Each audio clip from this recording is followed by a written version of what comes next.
The program is about a number of themes that the honorable judges of the ECOWAS Court of Justice wanted to discuss, consider, and adopt.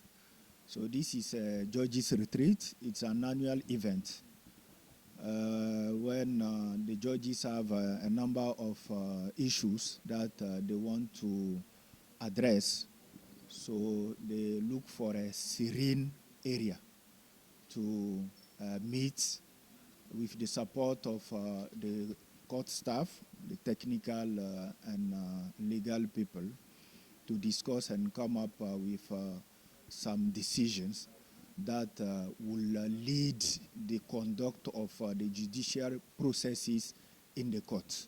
So specifically, this retreat has to do with 6 themes. The first one is about the activation, the modality of the activation of the arbitration mandate of the court. The treaty gave a mandate to the court to ensure that its arbitral mandate be activated. So the meeting, the judges' retreat aims at exploring all the avenues that are necessary to put in place the arbitration mechanism. The second item has to do with the archive policy.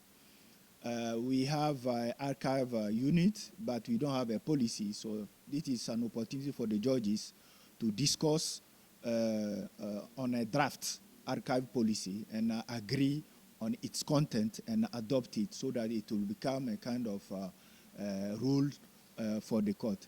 The third theme has to do with the harmonization of the court protocols. You know, the protocol of 2005 gives a number of jurisdiction areas to the court.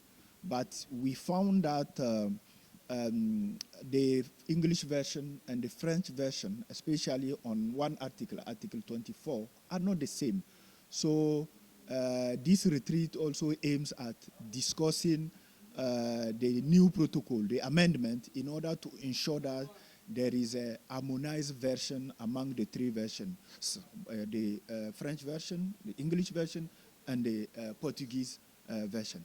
So the fourth theme has to do with the contract policy. The court, sign contract with providers, with partners, and there is a need for the honorable judges to agree on the policy for to contract with the partners and the providers. And then the last one has to do with the library policy.